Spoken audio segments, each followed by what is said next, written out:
이 시간 말씀 보는 시간이죠. 함께 하나님 말씀 보도록 하겠습니다. 하나님께서 우리에게 주신 말씀 구약 성경 여호수아 3장 7절에서 13절까지 말씀입니다.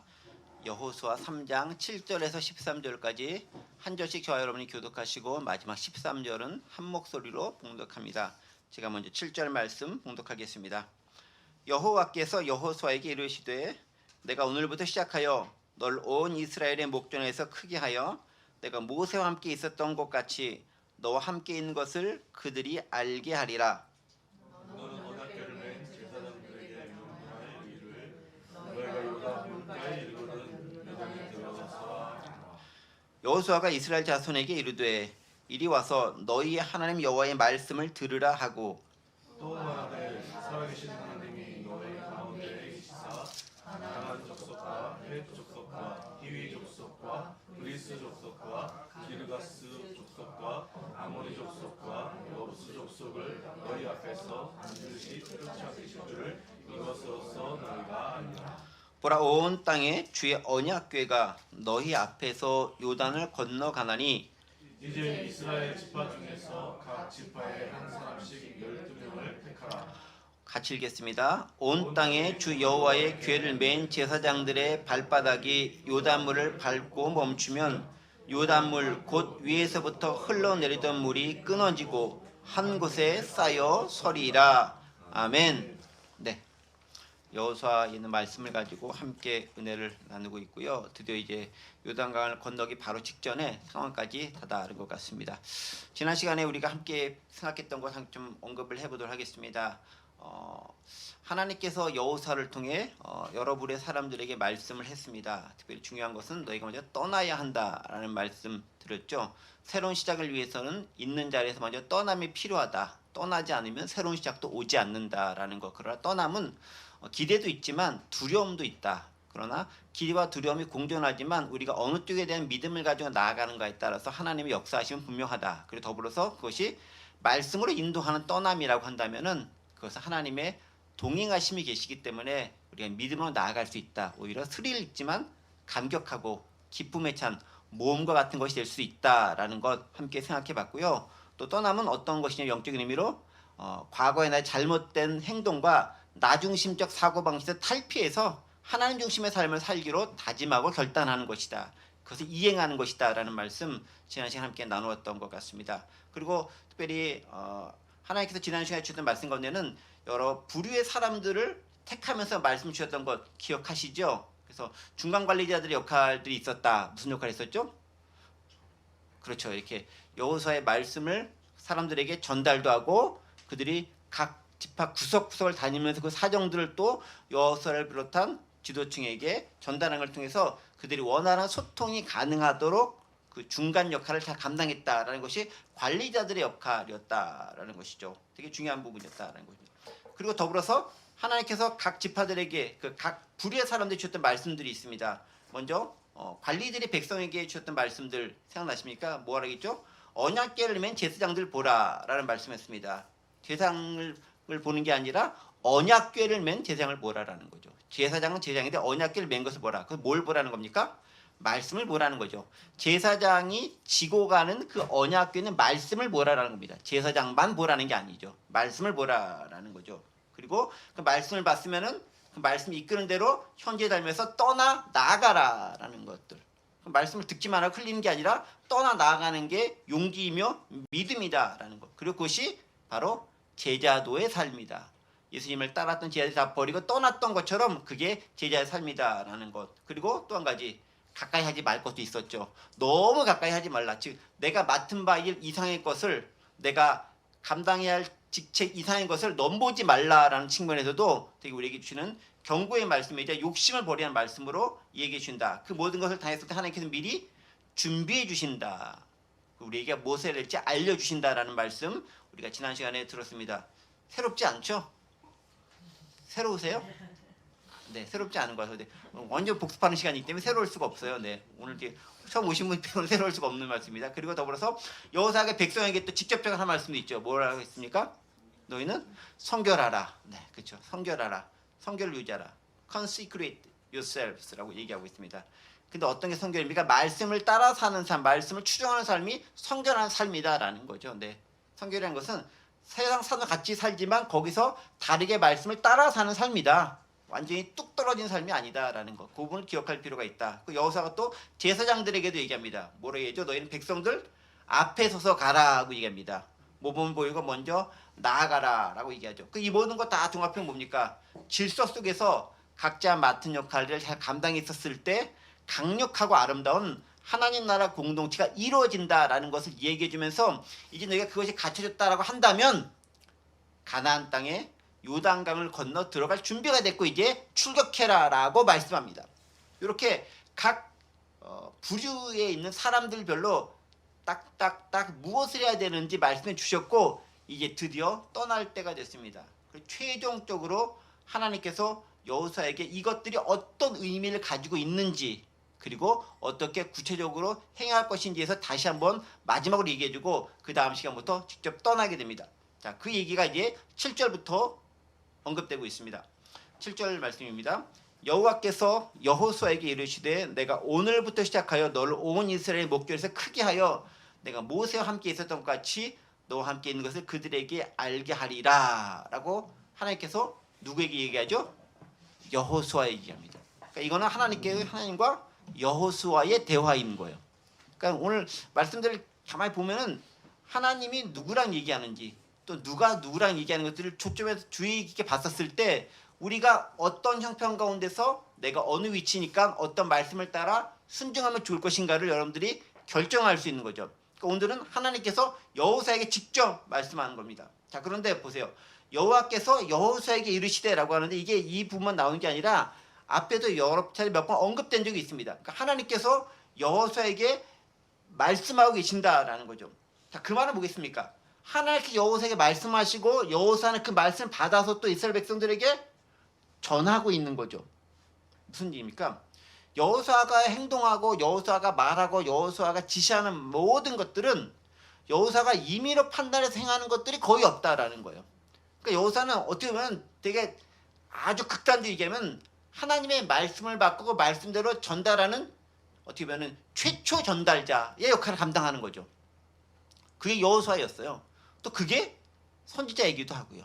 그게 말씀을 전하는 사람의 사명이기도 합니다. 여호수아는 그 역할을 감당하는 거죠. 계속해서 반복되는 게 뭐예요? 하나님께서 즉 여호와께서 여호수아에게 말씀하시되 여호수아에게 이르시되라고 계속 반복적으로 얘기합니다. 여호수아가 임의대로 하지 않고 하나님의 말씀을 받아서 그대로 수행한다라는 거죠. 교회 지도자 역할이 거기 있다라는 것입니다. 지도자의 자리에 서게 되면은 내 마음대로 하고 싶은 유혹에 빠질 때가 많은 것 같아요. 저는 아닌 것 같은데 저도 그렇다라고 여러분들이 많이 이야기하는 것 같아요. 보니까 고집이 세다, 혼자 한다, 뭐 이런 얘기가 종종 있는 것 같아요. 그렇기 때문에 하나님의 말씀을 따라 그대로 순종하며 나아가는 모습이 정말 필요한 모습이다라는 것들을 또 이제 저희들이 열심히 생각할 수밖에 없는. 그럼 내가 말씀대로 그것을 전파했는가, 말씀에 따라 그들의 가감없이 전하려고 했는가, 이것이 무척 중요하다라는 것입니다. 더불어서 여호와께서 여호수아에게 말씀했다라는 의미는 하나님은 구체적인 계획을 가지고 그 지도자를 통해 이끌어 나간다라는 거예요. 그러니까 그 공동체의 주인은 누구다? 하나님이 주인이다라는 거예요. 하나님이 이끌어 가신다. 이게 다른 말로 신정국가였다라는 거죠. 이스라엘 백성들의 공동체는. 다른 이방 민족들과 차별되는 것이 뭐냐면 하나님께서 직접 통치하신 국가로서의 이스라엘의 모습이었다라는 거예요. 그래서 하나님께서는 그래서 왕이 세워지는 걸 별로 원하지 않으셨어요. 직접 하나님의 대리자로 택한 어떤 선지자와 같은 부류들, 또 이게 모세나 여호수아나 또 사사 같은 경우는 사실은 하나님의 직접 택한 받은 사람으로서 이스라엘을 이끌어 갔던 것이거든요. 근데 왕은 뭐냐면 하나님께서 택하다기보다는 아래로부터 옹립되어도 올라오는 경우가 많거든요. 사울 같은 물론 거기서 하나님께서 점찍어서 이렇게 되긴 하지만 하나님이 인도하시고 인정하셔야 되지만 기본적으로 아래로부터 올라왔던 것이 그 왕으로서의 제도라고 한다면은 하나님께서 원래 원하셨던 것은 하나님께서 직접 부르신 자가 그 역할을 감당하기 원하신 거죠. 제가 여러 차례 말씀드렸지만 예수님도 제자들을 하겠습니다라고 자원해서 받는 사람들보다는 너 좀 해라고 이렇게 콕 집어서 얘기해서 그들을 사용하는 경우가 훨씬 더 많았다라는 거예요. 예수님 보시기에 더 정확하게 보시지 않겠어요? 하지만 또 세상은 또 이렇게 자원에서 움직이는 사람의 열정과 성의를 가지고 움직여지기도 합니다. 이것들 안들의 조화를 이룰 필요는 있지만은 하나님의 방식은 기본적으로 어떻게 보면 위에서 아래로 내려오는 그 방식, 그 탑다운 방식이 어떻게 보면 하나님의 방식일 수 있다는 것입니다. 근데 거기서 중요한 것은 그 최고 지도자가 왜곡하지 말아야 되는 그 책임이 있는 거죠. 말씀을 말씀대로 전하는 게 아니라 말씀을 왜곡하거나 변곡해서 전하게 되고 이끌어 나가게 되면 거기서 문제가 발생할 수 있다라는 것. 어쨌든 이스라엘은 신정 국가이기 때문에 하나님이 주인 되신다라는 것들을 여호와께서 여호사에게 말씀하셨다는 것을 여러 차례 언급하는 걸 통해서 강조하고 있습니다. 자, 그런데 무슨 얘기를 하느냐? 7절 이제 하반절 보겠습니다. 내가 오늘부터 시작하여 너를 온 이스라엘 목전에 크게 하여 내가 모세와 함께 있었던 것 같이 너와 함께 있는 것을 그들에게 알게 하리라. 자, 이 말씀 딱 보면은 상당히 모세 때와 같이 여호사를 격려하고 여호사를 높이려는 하나님의 의도가 담겨져 있음을 발견할 수 있습니다. 자, 하나님은 여호사를 향한 계획을 가지고 있다는 거죠. 어떤 계획입니까? 여호사를 어떻게 한다? 크게 한다. 너를 온 이스라엘 목전에서 크게 하여라고 해요. 크게 만드는 게 하나님께서 목적이다. 근데 크게 한다는 것은 이제 영어로 보면은 I will begin to exalt you in the eyes of all Israel라고 해서 모든 이스라엘에 너를 높여주겠다라고 합니다. 그러니까 네가 지도자 역할을 감당하는데 부족함이 없도록 이끌어주고 함께해주겠다라는 약속의 말씀을 하시는 거죠. 그래서 많은 사람들이 내가 모세와 함께 있었던 것처럼 너와 함께 있는 것을 그들이 알게 하겠다라는 거예요. 자, 이 말은 뭐겠습니까? 하나님께서 여호와를 높여주신 이유는 뭐냐면은 그건 여호사 자체를 위한 거라기보다는 뭐 그것도 없진 않겠지만 그거라기보다는 이스라엘을 하나님을 경외하는 그 지도자를 통해서 그 권위를 위임하고 하나님의 통치가 그를 통해 온전히 선포되어지고 이루어질 수 있도록 만들어 나가겠다라는 선언인 거예요. 그러니까 나는 이제 여호사를 통해 일하겠다라는 거예요. 그러니까 사람들은 여호사를 통해 내려진 하나님의 말씀을 들을 필요가 있다는 거죠. 더불어서 이런 의미도 또 한 가지 있습니다. 이 구절은요. 모세의 부재로 인한 이스라엘의 어려운 혼란을 방지하겠다라는 거예요. 그러니까 내가 너를 높이겠다라고만 하지 않고 뒤에 단서가 붙죠. 어떻게 하겠다? 내가 모세와 함께 있었던 것 같이 너와 함께 있는 걸 그들이 알게 하리라. 그냥 너를 높이겠다로 그치는 게 아니라 모세와 함께 있었던 것 같이 너와 함께 있는 걸 그들이 알게 했다는 거예요.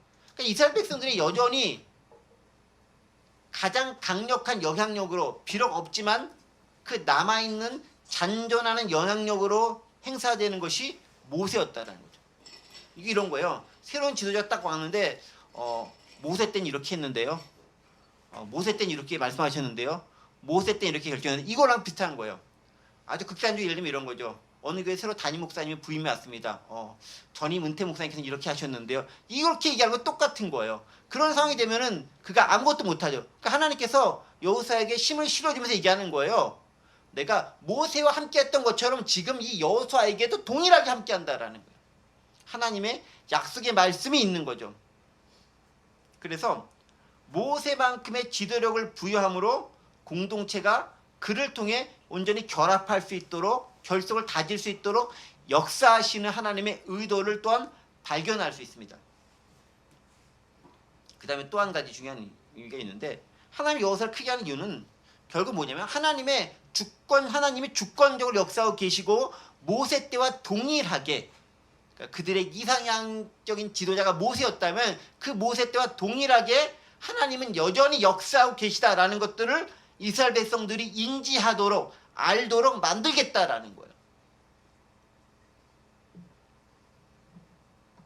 사실 하나님은 이 말씀을 전에도 좀 하셨어요. 여호사 1장 5절에 보면 하나님께서 여호사에게 약속하신 말씀이 있습니다. 여호사 1장 5절에요. 네 평생에 너를 능히 대적할 자가 없으리니 내가 모세와 함께 있었던 것과 같이 너와 함께 있을 것임이니라. 내가 너를 떠나지 아니하며 버리지 아니하리라 라고 이미 약속하신 말씀이 있습니다. 그러니까 모세가 떠나고 여호사가 새로 세워졌을 때 여호사를 세우면서 하나님께서 여호사에 약속하신 말씀들을 이제 온 이스라엘 백성을 이끌고 가나안 땅에 들어가기 바로 직전에 한 번 더 그를 고취시켜 주는 거고 그가 가진 권위에서 인정해 주는 거고 그가 낙심하거나 혹시 소심해서 무너지거나 혹은 이렇게 담대하지 못해서 떨어질 것을 대비해서 하나님께서 미리 조치를 취해 주는 것이다라는 거죠. 자, 그러면 이제 여기서 결론적으로 한번 다시 한번 얘기했습니다. 7절 말씀 가지고 하나님께서는 결국 뭘 얘기하면은 너로 하여금 이스라엘 백성들 하여금 알게 하리라라는 얘기를 합니다. 그들이 알게 하리라. 여기서 그들은 뭐냐면 이스라엘 백성들이에요. 이스라엘 백성들이 알게 하리라. 뭘 알게 합니까? 하나님께서 여전히 주권적으로 역사하시나라는 거. 또 뭘 알게 합니까? 하나님이 여호사를 인정하셔서 그의 지도력을 이끄신다라는 것을 알게 한다는 것입니다. 또 뭘 얘기합니까? 하나님이 이스라엘 백성들로 하여금 너희들이 따라할 지도자가 예전에 모세였다면 이제는 여호수아라는 것들을 그들이 분명하고 명확하게 알도록 하신 것입니다. 그래서 결국은 뭘 하는 거죠? 이스라엘 백성들이 온전히 결속된 공동체를 통해서 하나님의 백성으로서 역할을 잘 감당해서 가나안 땅에 잘 정착할 수 있도록 만들겠다라는 의도가 이 짧은 7절 가운데 들어가 있는 거죠. 우리는 그것들을 발견할 수 있어야 됩니다. 자, 그렇게 여호수아에게 이제 소위 말하는 사기도 좀 올려주고 또 격려도 해주고 고양시킨 다음에 그다음 이제 제사장들에게 이야기를 하라라고 얘기합니다. 여호수아가 있고 또 제사장들도 있겠습니다. 제사장들도 이스라엘 백성의 중요한 리더 계층이니까요. 그들에게 무엇을 얘기해야 될지를 이야기합니다. 8절 말씀이죠. 너는 언약궤를 맨 제사장들에게 명령하여 이르기를 너희가 요단 물가에 이르거든 요단에 들어서라 하라고 얘기합니다. 자, 누구에게 얘기하죠? 하나님이 여호사를 통해 누구에게? 제사장들에게 얘기하는데 어떤 제사장? 언약궤를 맨 제사장들에게 얘기합니다. 그냥 제사장들도 있겠지만 언약궤를 맨 제사장은 많이 맺겠어요? 언약궤가 엄청 큰 게 아니니까 이제 어깨에 짊어지면은 그게 뭐 몇 명밖에 안 맺겠죠. 그 사람이 딱 집어가지고 이야기를 합니다. 뭐라 얘기하냐? 너희가 요단 물가에 이르거든 요단에 들어가라라고 얘기합니다. 너희가 요단 물가에 이르거든 요단에 들어가라라고 얘기합니다. 자, 오늘 말씀이 어떤 것인지 좀 생각해 보겠습니다. 여호수아는 제사장에게 명령합니다. 그러니까 하나님께서 여호수아에게 말씀하고 그 여호수아가 다시 또 제사장에게 전달하며 이야기합니다. 하나님의 권위의 위임 순서가 되는 거죠. 왜 그렇게 하겠습니까? 하나님은 이 작전이 하나님의 싸움이기 때문에 누구에게 얘기한다고요? 언약궤를 맨 제사장들에게 얘기한다는 거예요. 보세요. 만약에 일반적인 전투라든가 그런 상황이 있으면 누구에게 먼저 얘기하는 게 순서겠어요? 제사장들보다는 군대 장관들이라든가 조직을 관리하는 사람들에게 먼저 얘기하는 게 순서 아니겠어요? 전 그렇게 생각해요. 기본적으로 순서가 있지 않습니까? 싸움을 해야 돼. 그러면 좀 군대와 관련된 사람들이 먼저 얘기해야 되는 거고 그들이 잘 어떻게 진영을 정비하고 어떻게 나가 이걸 얘기해야 되잖아요. 근데 그들에게 얘기하는 게 아니라 언약궤를 맨 제사장들에게 얘기하는 거예요. 다른 사람도 아니고 언약궤를 맨 제사장. 그러니까 이건 뭐냐면은 기본적으로 이번 작전은 인간적인 노력과 생각으로는 감히 판단할 수도 상상할 수도 없는 거라는 걸 얘기하고 있죠. 이 싸움은 뭐다? 하나님의 싸움이다라는 거예요.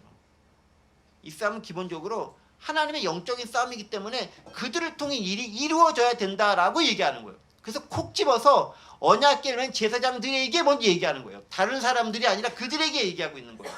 매우 특별한 상황이죠. 일반적이지 않은 상황인 거예요. 하나님께서 싸움하는 이스라엘 백성들에게 다 제사장들에게 이렇게 얘기하지 않아요. 매우 특별한 상황인 거예요. 특별한 상황. 이럴 때가 있다라는 거예요. 일반적인 전투할 때 다 제사장들이 전투에서 하는 것도 아니잖아요. 그리고 여러분 알겠지만 요단강 건너고 특별히 여리고성 무너질 때 군사들이 뭐 한 게 별로 없잖아요. 있긴 있죠. 성 돌기 뭐 이런 거, 나팔 열심히 불기 이런 거, 고함치기 이런 거 열심히 했죠. 뭐 그 당시엔 총은 없었으니까 뭐 칼 들고 탕 막 이거 안 했잖아요. 그러니까 이 싸움은 하나님의 싸움이다라는 거예요. 하나님께서 이게 하나님의 싸움인 것을 먼저 너에게 보여주겠다는 거예요. 그 선언인 거예요. 하나님이 함께 하신다는 걸 너에게 먼저 보게 하리라라는 거예요. 첫 번째 싸움부터 그렇게 얘기하는 거예요. 그냥. 그러니까 이 가나안 정복 전쟁은 누구의 싸움이다? 하나님의 싸움이고 하나님의 약속하신 것이 성취되는 그 과정이다는 걸 이야기해 주는 거죠. 그걸 너희가 알게 하겠다라는 것입니다. 자, 그런데 보세요. 제사장들, 언약궤 제사장들이 뭐라고 얘기합니까? 8절 하반절에 너희가 요단 물가에 이르거든 요단에 들어가라 라고 얘기합니다. 요단 물가에 이르고 요단에 들어가라. 근데 여러분 영어로 된 표현을 좀 보세요. 이렇게 돼 있죠. When you reach the edge of the Jordan's waters, go and stand in the river. 뭐라고 돼 있습니까? 네가 요단강 그 가장자리에 edge of the Jordan, 요단 그 가장자리에 도착을 하면은 뭐라 하고요? 그 다음에 go, 가라. 그리고 stand, 어디에? in the river, 강 한가운데 가서 서 있으라라는 거예요. 그냥 강가에 딱 가서 하는 게 아니라 들어가서 강 한가운데 들어가서 거기 서라라는 거예요. 이거 되게 쉬운 것 같은데 저더러 명진아 딱 가면 한강이 나올 텐데 가서 한강 가운데 서 라면 제가 농담하십니까? 이렇게 얘기할 거예요 저는. 네. 그거랑 똑같은 거예요. 거기다가 이게 그 지리적인 것에 의하면은 요단강 쪽은 해수면보다 낮았기 때문에 그냥 물이 많이 범람할 수밖에 없는 그러한 지역적 특성을 가지고 있어요. 그러니까 거기에 섰다라는 걸 뭘 얘기하냐면은 죽을 수 있다라는 거. 죽을 수 있다는 게 아니라 그냥 너희는 죽는다. 뭐 이거인 거. 그걸 지금 이야기하고 있는 거죠. 그런데 서서 언제까지 서 있어야 되는가? 언제까지 서 있어야 되죠? 그렇죠. 백성들이 다 지나갈 때까지 서 있으라고 얘기하는 거예요. 여러분 여호수아 4장 오늘 아닌데요. 4장 10절과 11절 말씀 보세요. 여호수아 4장 10절 11절 여기 떴죠? 네. 또 여호와께서 여호수아에게 명령하여 백성에게 말하게 하신 일 곧 모세가 여호수아에게 명령한 일이 다 마치기까지 다 마치는 것이 다 건너갈 때까지 궤를 맨 제사장들이 요단 가운데에 서 있고 백성 속히 건너갔으며 모든 백성이 건너기를 마친 후에 여호와의 궤와 제사장들이 백성의 목전에서 건넜으며 그러니까 언약궤를 맨 제사장들은 요단강 가운데 딱 서 있어 계속 기다리고 있는 거예요. 언제까지? 백성이 몇 명쯤 되죠? 한 100명쯤 됐을까요? 네. 네, 엄청난 물론 이제 여기 좀 이렇게 정착하는 사람들이 있으니까 그렇다 할지라도 이렇게 그 예를 들면 그 에브라임 문하세 반지파 쪽은 좀 정착하고 있어 치더라도 그걸 빼더라도 좋지 한 수백만 명쯤 되는 인원들이 다 지나갈 때까지 얼마나 많은 시간이 걸리겠어요, 여러분? 우리 마라톤 같은 거 해서 이렇게 도로 통제하면은 몇 시간 통제도 힘들잖아요. 근데 뭐 그 뛰는 인원이 뭐 얼마나 되겠습니까? 그 얼마 안 된 인원도 꽤 오래 기간 동안 통제하고 있어야 되는데 전체 인원이 다 통과해야 되는 거예요. 요단강을. 그때까지 백성의 제사장들은 서 있어야 되는 거예요. 얼마나 많이 통과할 때까지? 수백만 명이. 그거 쉬운 일 절대로 아니겠죠? 그걸 하라라는 겁니다. 그런데 어디에? 요단강 한가운데에. 저는 이게 참 재밌는 표현이에요. 10절에 있는 말씀을 제가 4장 10절에 있는 말씀을 영어로도 옮겨놨는데요. 여기 있어요. 보세요. Standing in the middle of the Jordan. 어디 있으라고요? In the middle of the Jordan. 요단의 한가운데에 서 있어라라는 거예요. 한가운데 서서 거기 계속 남아져 있어라라는 거예요. 한가운데 서가지고 이게 좀 죄송한 말이지만 미친 짓 아닌가요? 한가운데 서 있으라는 거예요. 그게 누구의 책임이다? 누구의 의무다? 제사장들이 맡아 해야 될 일이다라는 거예요. 제사장들은요 책임이 있는 거예요. 어떤 책임? 모든 백성들이 안전하게 건너갈 때까지 그 가운데 지키고 있을 책임이 있는 거예요. 그게 제사장의 책임인 거예요. 그래서 지도자는 어려운 거죠.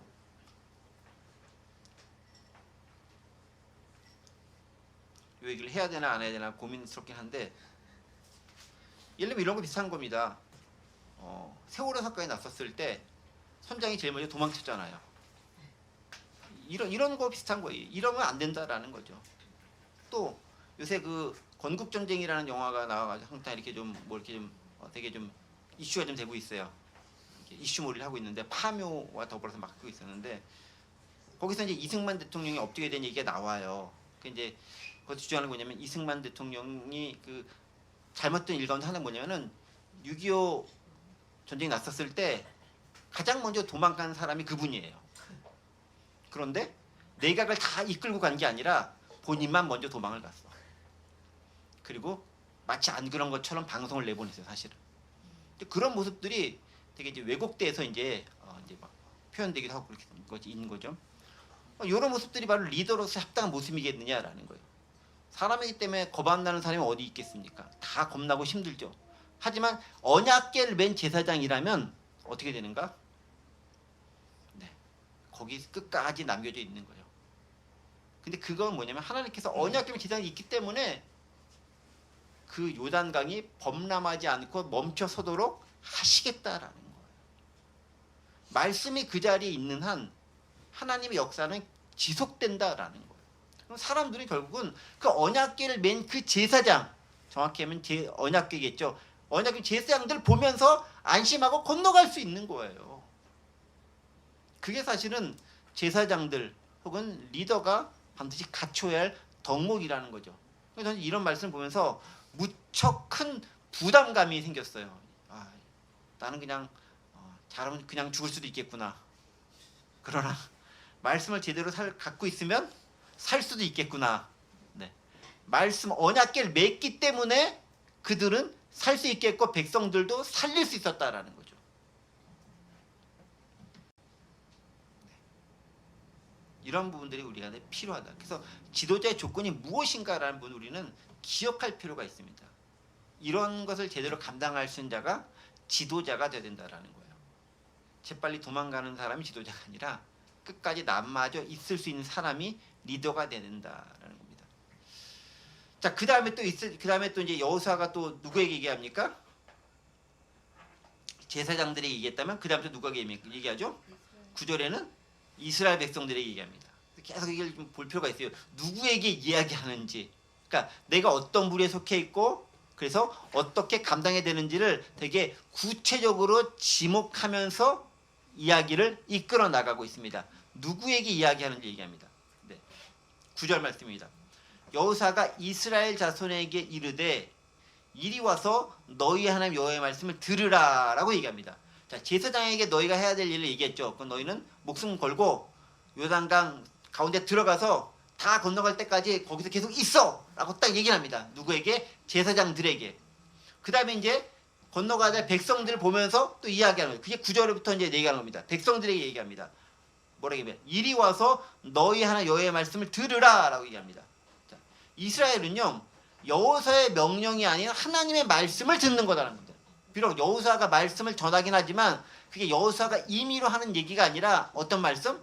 하나님께서 여호사에게 주신 말씀을 그대로 전하는 거다라는 겁니다. 이게 중요한 거죠. 그래서 아까도 말씀드렸듯이 말씀을 전하는 자는 내 의견과 생각을 얘기하는 게 아니라 하나님의 뜻을 올바로 이해하고 그것을 바로 전할 수 있는 것이 돼야 되는 거예요.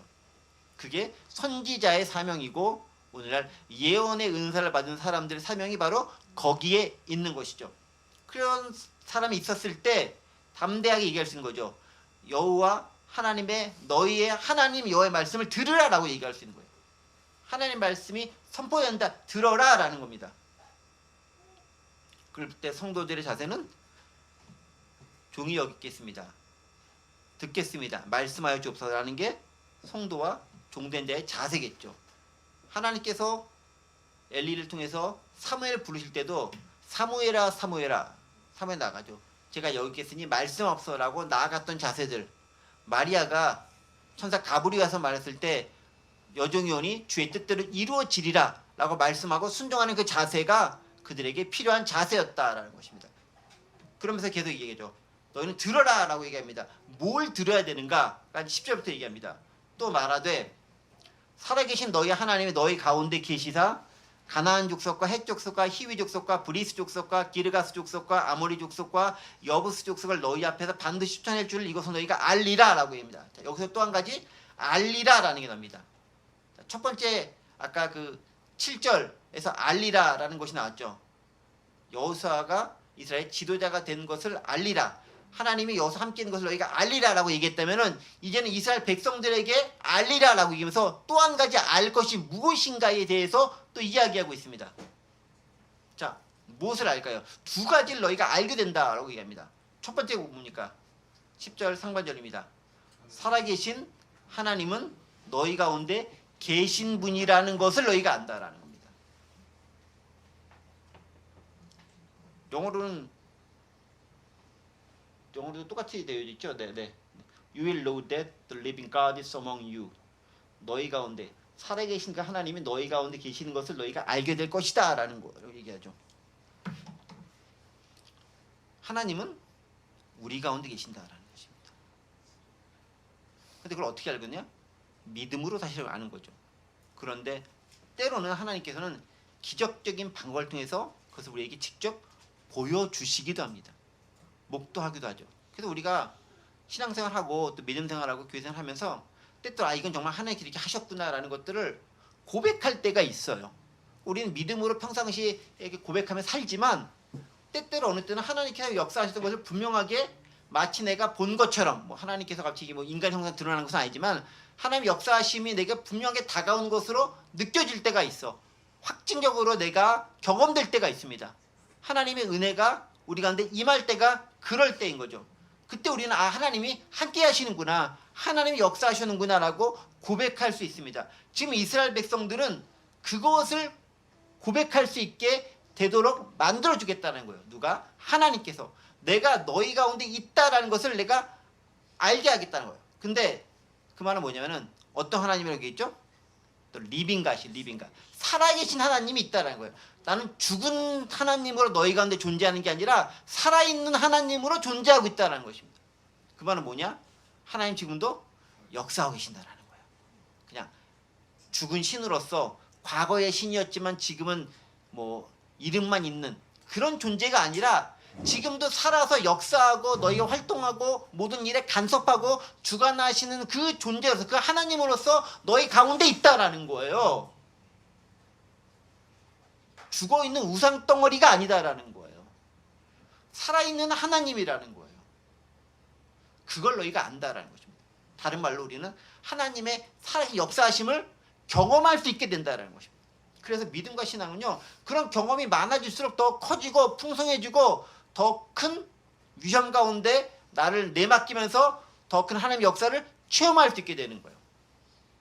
그래서 때로는 믿음은요, 그런 신앙의 체험들이 하나씩 하나씩 쌓여가면서 더 커가는 것을 경험하는 것, 그게 신앙의 모습인 거예요. 아주 작은 것 시작해서 조금씩 커져가는 하나님의 역사하심, 그것들을 내가 경험하는 거죠. 그리고 더 크게는 단지 내가 보는 것에서 국한됐다면 이제는 그 하나님의 역사하심에 쓰임받는 도구로 내가 활용되는 그 단계까지 나아가는 거죠. 그래서 하나님의 온전한 제자로서 사역자로서 쓰임받아 하나님 나라의 귀한 역사를 이루는데 사용되는 것, 그게 우리가 더 기대하고 우리가 기도하며 나아갈 바가 아니겠습니까? 그래서 우리는 우리 자신에게 종종 질문해 봐야 돼요. 나는 하나님의 역사하심을 지금 경험하고 있는가? 과거에 경험했던 것을 추억으로 이야기하면서만 살고 있지는 않는가? 지금 살아계신 하나님을 내가 경험하고 있는가? 과거 이렇게 하셨어 라는 것만 얘기하고 그때 즐거웠지, 지금은 좀 아닌 것 같아요. 지금은 좀 방학기인 것 같아요. 이런 거 말고 지금도 고백하고 있는가? 이게 우리에게 현재 신앙으로 필요하다라는 거죠. 그래서 하나님이 너희 가운데 살아계신 하나님이 계신다라는 걸 첫 번째 그들이 알게 된다면, 두 번째 알게 되는 것은 뭐냐면요, 뭐라고 얘기합니까? 가나안 족속 모두를 너희 앞에서 쫓아내실 줄을 너희가 알게 된다라는 거예요. 하나님이 뭘 한다는 거죠? 가나안 족속을 너희 앞에서 쫓아내신다는 것입니다. 누가 쫓아냅니까? 하나님이 쫓아낸다는 거예요. 네. 주어가 하나님이죠. 우리는 하나님이 쫓아내는 것을 우리는 알게 되는 거예요. 알게 되는 거. 누가 일하시죠? 하나님이 일하시는 것입니다. 물론 이스라엘 백성들도 이제 나중에 싸우기도 하고 다 하죠. 그런데 그 싸움은 하나님의 싸움이기 때문에 하나님이 어떻게 일하셨는가를 볼 수 있고 발견할 수 있는 눈을 갖게 되는 게 중요한 거죠. 그래서 우리는 어떤 사건과 역사 가운데 있는 것, 그래서 하나님이 어떻게 역사하셨는가를 볼 수 있는 그런 믿음의 눈이 필요한 거예요. 때때로 사건 가운데 역사하신 하나님, 어떤 일들 가운데 역사하신 하나님, 또 역사 가운데 일하시는 하나님, 그거를 발견할 수 있는 게 신앙인을 가진 사람들의 정말 특별한 은혜이기도 하고, 또 그렇게 마땅히 해야 할 어떻게 보면 일종의 우리의 의무이기도 한 거예요. 그럼 나는 얼마나 하나님의 역사하심을 지금 보고 있는 것인가, 발견해 낼 수 있는 그런 시각, 눈이 있는가, 분별할 수 있는 능력이 있는가, 이 부분에서 우리는 우리 자신 한번 점검해 볼 필요가 있습니다. 그래서 하나님께서는 실제로 이렇게 역사하신다라는 거예요. 그들을 쫓아내실 것을 너희가 보게 된다라는 것입니다. 자, 그 다음에 이제 얘기하죠. 확증적으로 얘기하면 이제 움직일 때 된 거죠. 11절 보십시다. 보라, 온 땅의 주의 언약궤가 너희 앞에서 요단을 건너가나니, 12절, 이제 이스라엘 지파 중에서 각 지파에 한 사람씩 12명을 택하라라고 얘기합니다. 보라, 뭐가 건너간다고 얘기합니까? 온 땅의 주의 언약궤가 너희 앞에서 건너간다. 제사장이 건너간다. 여호사가 건너간다라고 얘기하지 않고 누가 건너간다? 주의 언약궤가 건너간다. 하나님의 언약궤가 건너간다라는 거예요. 하나님이 일하신다라는 거예요. 그래서 언제나 말씀이 앞서가고 그 말씀을 따라가는 자가 이기는 자라는 걸 다시 한번 우리에게 이야기하고 있습니다. 보라, 언약궤가 너 앞에 건너간다라는 거죠. 명확한 증거를 보여주는 거죠. 자, 그랬을 때 이제 또 한 가지 이스라엘 백성이 해야 될 것이 있습니다. 12절 보세요. 이제 너희가 이스라엘 지파 중에서 각 지파에 한 사람씩 12명을 택해라. 뭐 하라고요? 12명씩 한 명씩 택해라라고 얘기합니다. 이스라엘 12부족이니까 12지파니까 12지파에서 한 사람씩 대표자를 뽑으라라고 얘기합니다. 왜 그렇게 얘기했습니까? 전체 이스라엘 지파가 다 참여할 수 있도록 만들어주는 거죠. 각 지파의 대표격이 된 사람들을 다 참여시킵니다. 어디를 참여시키느냐? 요단강을 건너갈 때 함께 그들을 먼저 가서 할 수 있도록 참여시킵니다. 역사적 사건에 그들이 다 동참할 수 있도록 만들어주는 거예요. 소외되거나 빠지는 사람 없이.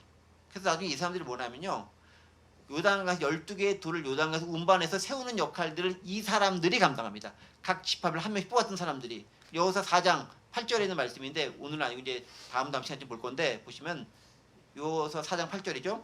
이스라엘 자손들이 여호수아가 명령한 대로 행하되 여호와께서 여호수아에게 이르신 대로 이스라엘 자손들의 지파의 수를 따라 요단 가운데서 12를 택하여 자기들이 유숙할 곳으로 가져다 거기에 두었더라 할 때, 이 12를 택하고 가져온 사람들이 아까 택했던 그 사람들이 그 역할을 감당하게 와서 세우게 되는 그 일을 하는 거죠.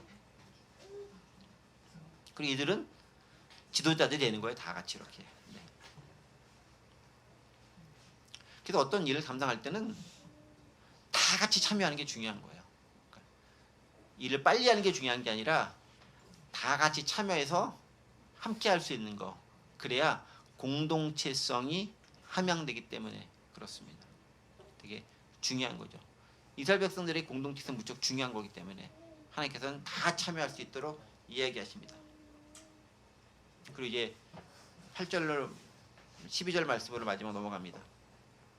온 땅에 12절 13절이죠. 근데 온 땅에 주 여호와의 궤를 맨 제사장들이 발바닥에 요단물을 밟고 멈추면 요단물 곧 위에서부터 흘러내리던 물이 끊어지고 한 곳에 쌓여 서리라라고 이야기하고 있습니다. 요단물을 밟고 멈추면, 누가? 궤를 맨 제사장들이 발바닥에 밟고 멈추면 요단물이 끊어지고 한 곳에 흘러 넘치게 된다. 쌓이게 된다.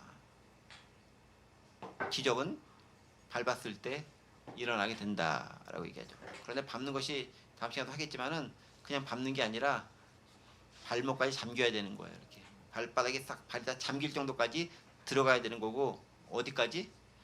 요단강 한 가운데까지 들어가야 되는 거예요. 네. 쉽지 않은 거죠. 그때 기적은 일어난다. 우리는 기적이 일어나면 가겠습니다 라고 얘기하지만, 니네가 갈 때 비로소 기적은 일어난다. 신앙은요, 그래서 순종할 때 기적을 보는 거예요.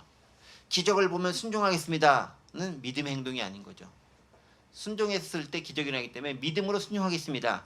그때 역사를 발견할 수 있게 되는 거죠. 말씀을 정리하겠습니다.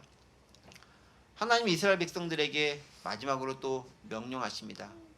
그것은 무엇입니까? 하나님의 말씀을 들으라라고 얘기합니다.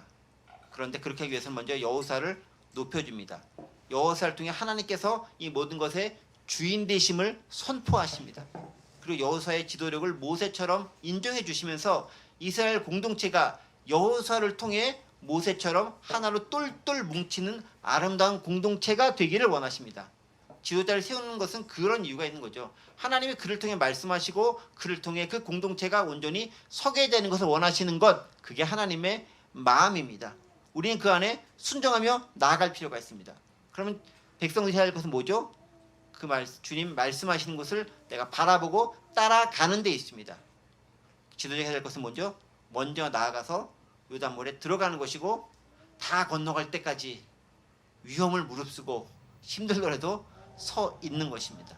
그래서 목숨을 내거는 일이기도 하죠. 바로 그런 모습을 통해서 이스라엘 공동체는 하나님이 어떻게 역사하신지를 발견하고 놀라운 은혜를 경험하게 될 것입니다. 모세와 더불어 홍해를 건넜던 것처럼 이제는 여호수아와 더불어 요단강을 건너서 새로운 땅에 들어갈 것입니다. 바로 그러한 놀라운 역사에 이스라엘 백성이 동참했던 것처럼 우리 시대 또 우리 부각하는 공동체도 하나님의 놀라운 역사에 산 증인이 되고 경험자가 될 수 있는 저와 여러분이 되기를 간절히 원합니다. 기도합니다. 은혜와 사랑 하나님 아버지 감사합니다. 오늘 여호수아를 통해 주시는 말씀을 다시 한번 새겨봅니다. 이스라엘 공동체 가운데 여호수아를 다시 한번 세우신 하나님, 권위를 인정하신 하나님, 그리고 그를 통해 말씀하신 하나님, 그 말씀과 더불어 하나된 공동체로서 나아가는 그 모습들, 그리고 특별히 제사장들이 먼저 나아가서 어렵고 힘든 상황에서 앞장섰던 모습들, 끝까지 목숨을 걸고 하나님 말씀을 따라 섬겼던 모습들을 발견합니다. 우리 각자 서 있는 자리와 위치에서 그 역할도 얼마나 제대로 감당할 수 있는지 기억하게 하시고, 내 삶의 자리에서 하나님의 나라가 펼쳐질 때까지 내가 어떤 역할을 감당해야 할지 결심하고 다짐하고 돌아보는 시간 될 수 있도록 도와주옵소서. 성령의 은혜로 함께하여 주옵소서. 감사드리며 예수 그리스도의 이름으로 기도하옵나이다. 아멘.